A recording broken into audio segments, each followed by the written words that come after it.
Mesdames, Messieurs, bonsoir. Vous êtes sur Télé Sahel et c'est votre émission hebdomadaire de football sur la chaîne nationale 100% foot. Amis sportifs, sur ce plateau, nous avons un invité spécial. Il s'agit de Issoufou Idrissa, plus connu sous le sobriquet de Denis.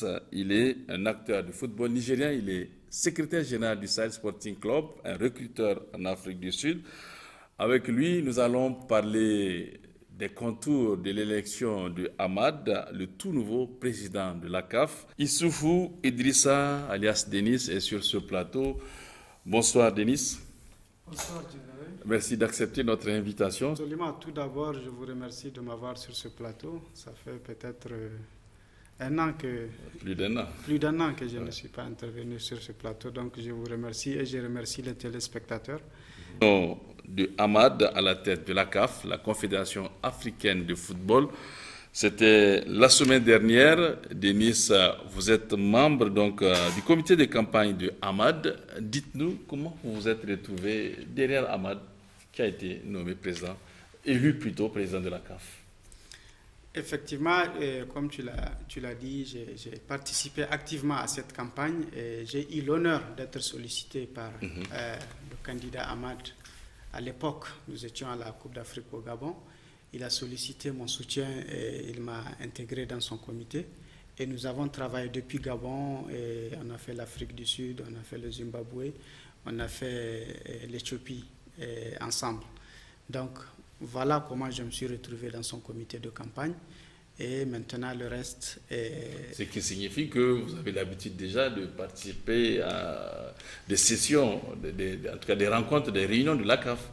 Oui, absolument. Je te dis, depuis que j'ai arrêté ma carrière de footballeur en 2010, je n'ai jamais raté une assemblée générale de la CAF. Et vous participez comment? Vous êtes invité ou bien comment est-ce que cela se fait? Tu te rappelles, j'ai créé le journal 90 minutes. 90 minutes, donc, à travers ce journal, je reçois une accréditation de la CAF. Okay. Donc, avec cette accréditation, j'ai pu assister à toutes les AG de cette confédération. Et à travers ça, tu crées ton propre réseau, tes propres relations. C'est dans ce sens que j'ai pu rencontrer Hamad et plusieurs autres présidents de fédération.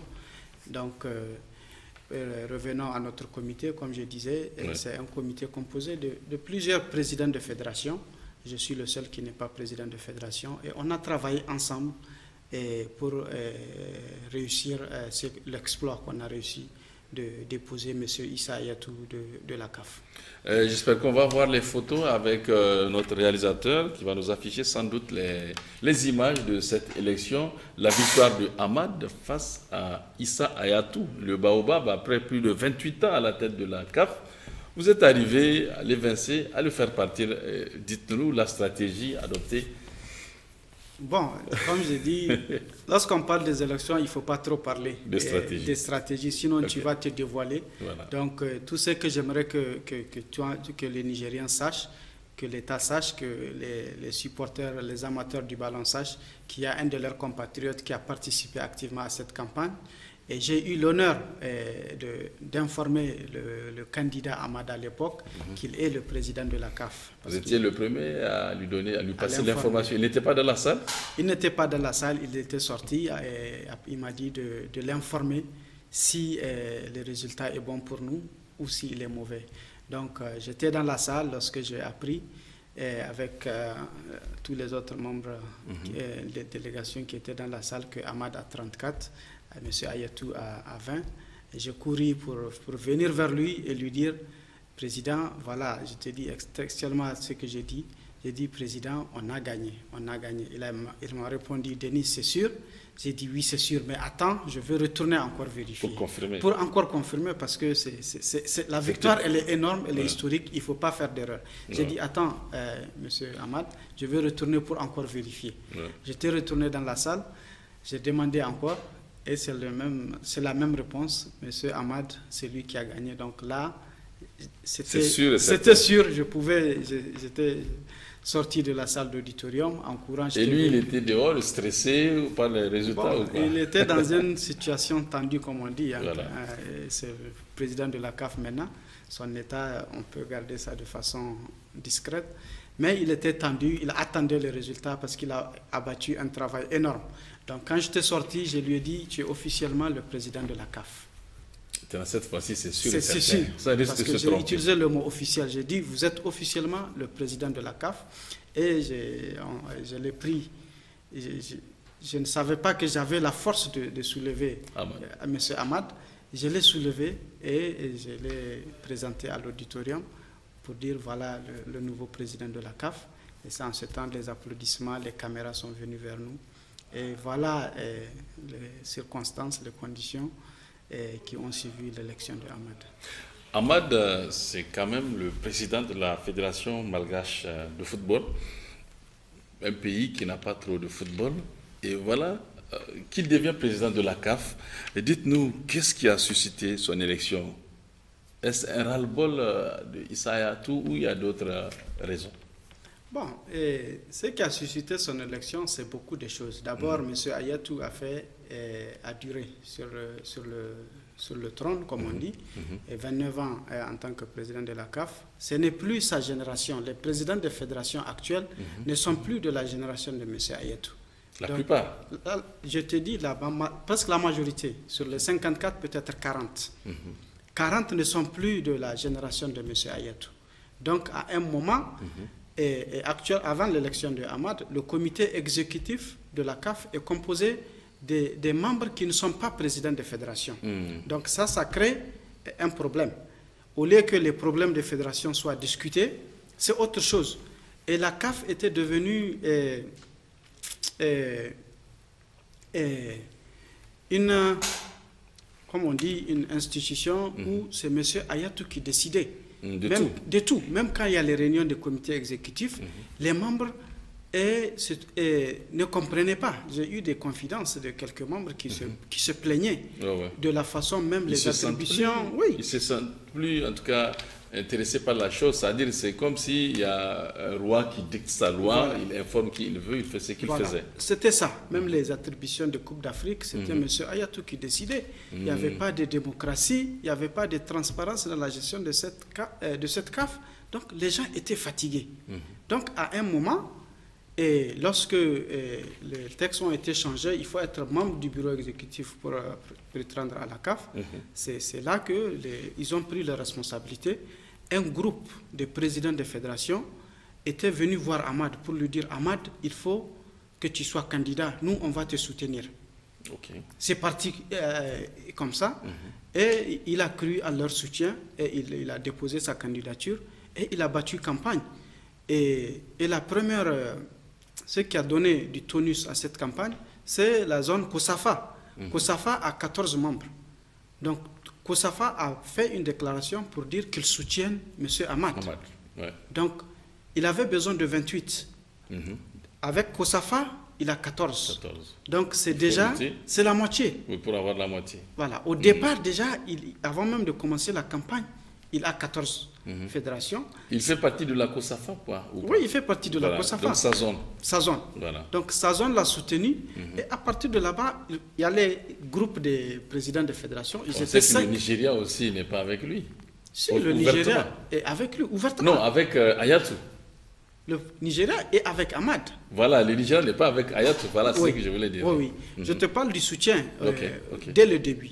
Donc, tu vois, quand il avait eu Kosafa, maintenant, il y a le groupe des présidents des fédérations, tels que le Nigeria avec Pinnick, Libéria avec Moussa Biliti, le Ghana avec Koussi, et le Congo avec Omari, Sierra Leone avec Aïcha. Ça fait déjà 6.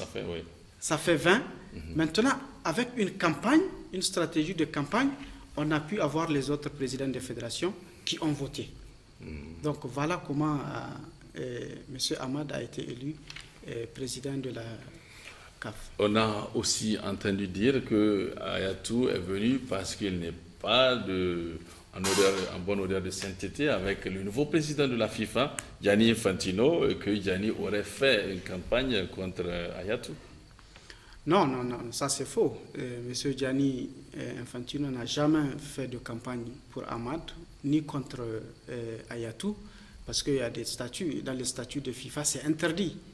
Et le président de la FIFA, Infantino, est quelqu'un que j'ai eu le privilège de côtoyer, de connaître très bien, parce que j'ai aussi fait campagne pour lui à Rwanda lorsqu'il faisait les élections à la FIFA.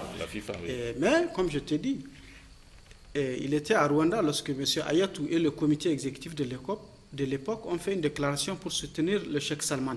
Donc ça frustre. Nous étions avec lui à Rwanda et il a été beaucoup marginalisé. Même dans le stade, si tu as vu là où il était assis, ce n'est pas honorable. Gianni, monsieur Gianni à l'époque. Donc vraiment c'est quelqu'un qui a été, certes il a été vexé par cette déclaration de la CAF, mais en aucun moment, je dis bien en aucun moment, parce que je connais bien la personne, j'ai été avec lui, en aucun moment il n'a fait campagne pour qui que ce soit. Il a observé, mais du fond du cœur, je sais qu'il est content du changement. Le changement, c'est nécessaire, c'est important, parce qu'il a un programme, FIFA Forward Programme, qui nécessairement a besoin d'une nouvelle génération. Et en ce sens, je dis qu'il est content de ce changement, parce que ça va permettre à son programme de développement en Afrique d'évoluer. Et je peux même te dire, peut-être c'est une confidence, M. Ayatou a écrit une lettre pour interdire à M. Véron, qui est chargé du développement du football africain, d'assister... Au niveau de la FIFA. Oui, au niveau de la FIFA, d'assister à l'Assemblée générale de Addis. Donc pour te dire, il y a eu des choses qui ont été faites de l'autre côté, qui ne sont pas, comme on dit, fair play et juste. M. Véron ne méritait pas ça. C'est quelqu'un qui a œuvré tout pour le football africain, et c'est lui qui est en charge du développement du football africain auprès de la FIFA. Il ne méritait pas ce geste.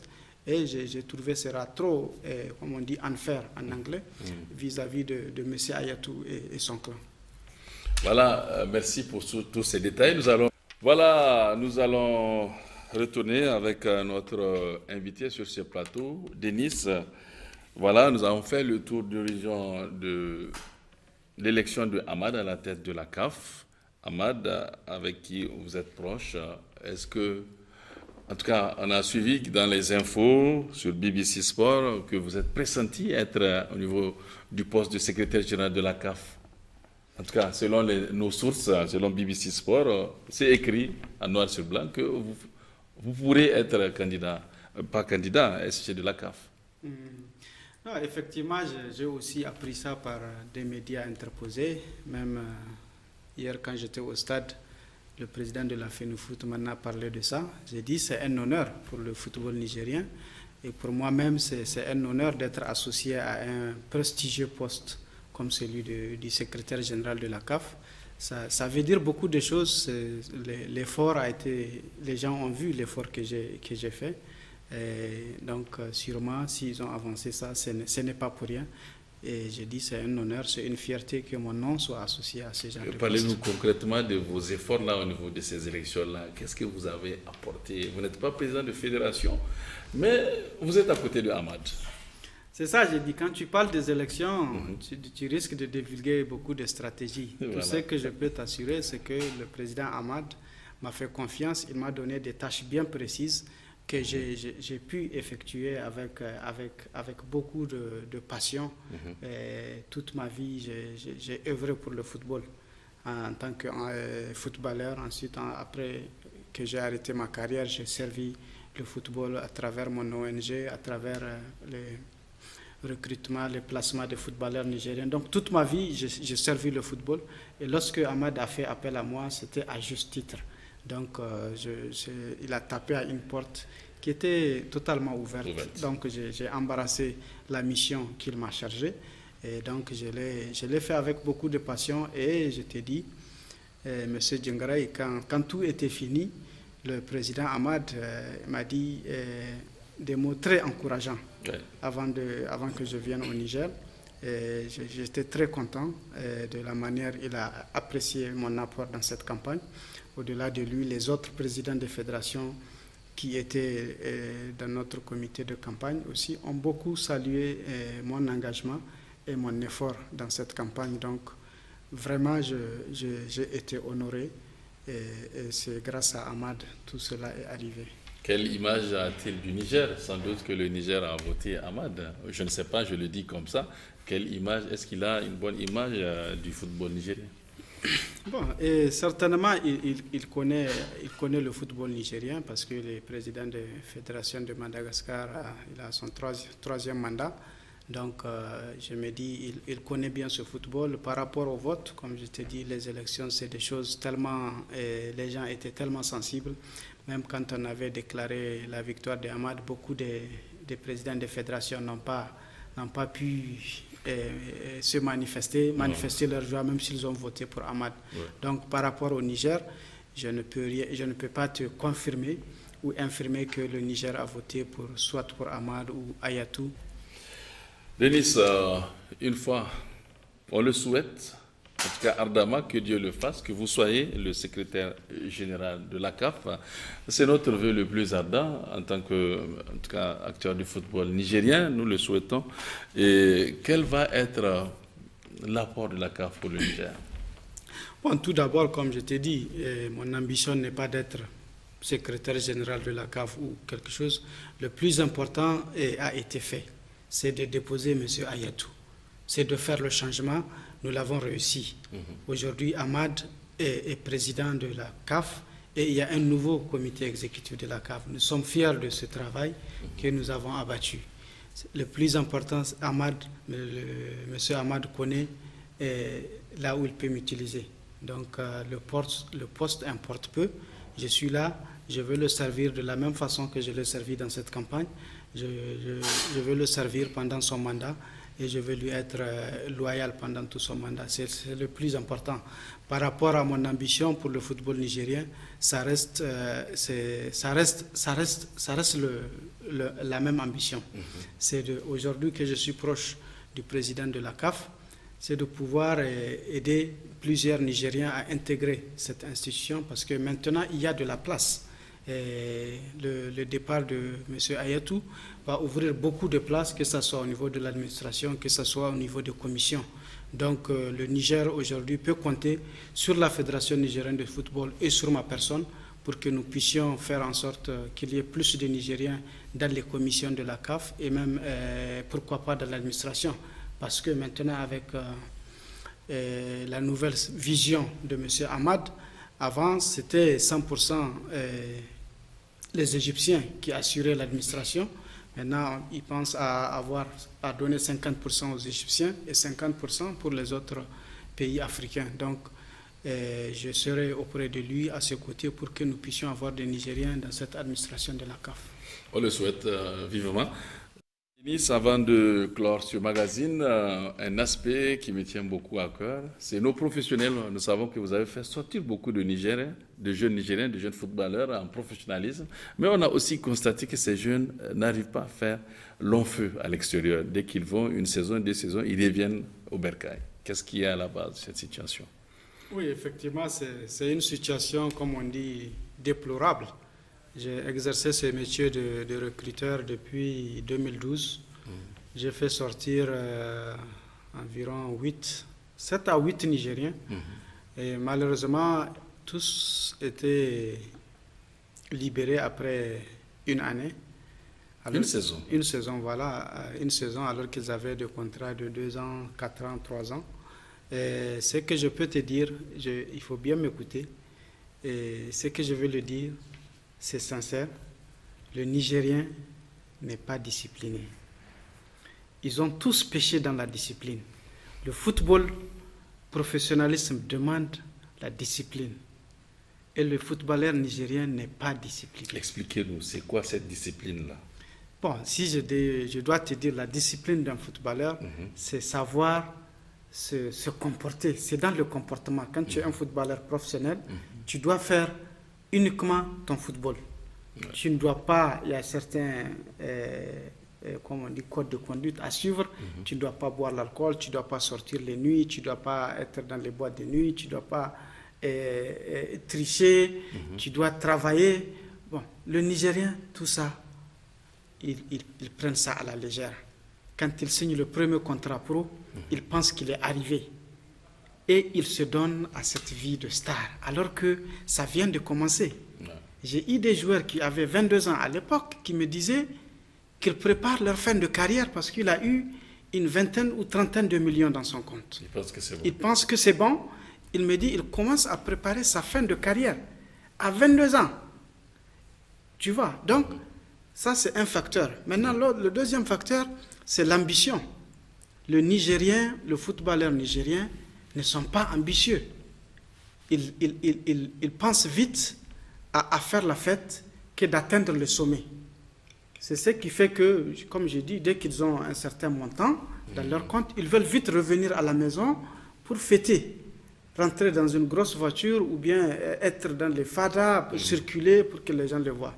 C'est ça qui a été le problème fondamental. Il y a la discipline, il y a le manque d'ambition. Voilà ce qui fait qu'aujourd'hui, nos footballeurs n'arrivent pas à aller au sommet. Ils peuvent jouer à un certain niveau, mais pour être de l'autre côté comme les grands joueurs, ça demande beaucoup de sacrifices, de discipline et de travail. Voilà. Et le troisième aspect, c'est la paresse. Le Nigérien est fainéant. Les footballeurs nigériens sont fainéants.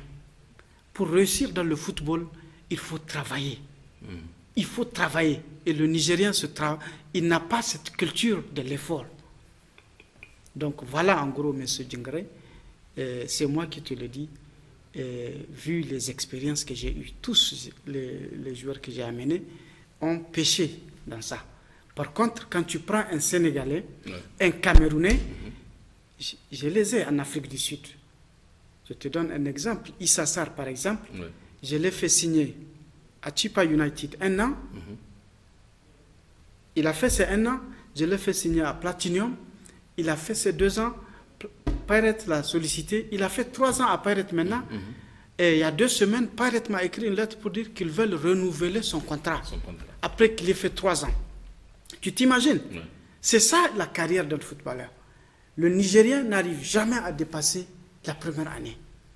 Parce qu'il pêche dans ces différents éléments que je citais. Donc c'est pour vous dire, pour que nous puissions avoir des professionnels, il faut que ce travail soit fait. Un travail mental au niveau des joueurs, un travail physique pour qu'ils sachent que le football demande de l'effort. Il faut de l'effort physique. Et ils pêchent dans ça.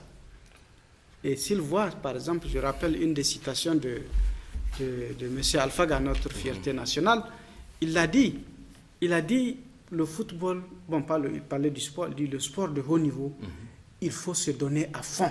Il faut se sacrifier. Se sacrifier et ne rien faire que ça. Le reste, Dieu va t'aider. Mais pour que Dieu t'aide, il faut que tu aies ce sacrifice. Nos footballeurs nigériens n'aiment pas faire ce sacrifice. Dès qu'ils ont un petit montant, c'est déjà... C'est fini. Ils pensent qu'ils sont arrivés. Tu vois, aujourd'hui, je suis le secrétaire général de Sahel Sporting Club. Il y a des joueurs que je suis en train de préparer. Ils pensent qu'ils sont déjà arrivés. Je leur dis non. Il faut encore travailler. Et ils ne veulent pas entendre ce mot travail. Pour eux, c'est fin, c'est fini. J'ai dit par expérience, bats-toi. Le reste... Parce que vous savez que de l'autre côté, ça c'est demande vraiment plus. Un travail ça beaucoup demande plus intense. Plus intense. Si tu joues le championnat du Niger, tu peux marquer 3-4 buts. Mais quand tu vas de l'autre côté, c'est le professionnalisme, c'est le haut niveau. Même pour te démarquer, il faut faire un effort physique exceptionnel. À plus forte raison, être performant, marquer les buts. Merci. Donc Denis. voilà un peu la situation. Merci Denis.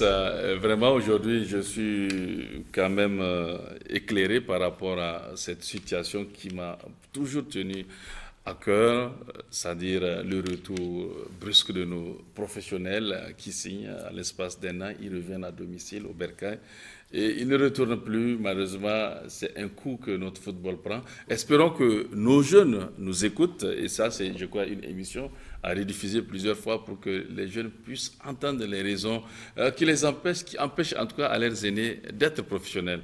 Denis, votre mot de la fin?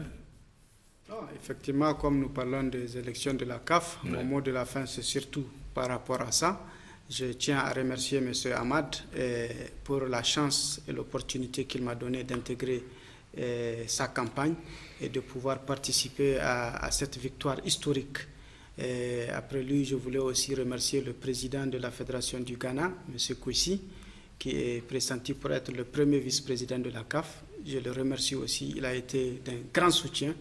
Et Après lui, il y a aussi M. Omari Constant, qui est aussi pressenti pour remplacer Kabele au poste de deuxième vice-président. Donc, ces gens m'ont tellement soutenu pendant cette campagne, que ce soit en Afrique du Sud, au Gabon et en Éthiopie. Donc, vraiment, je le remercie. Et à M.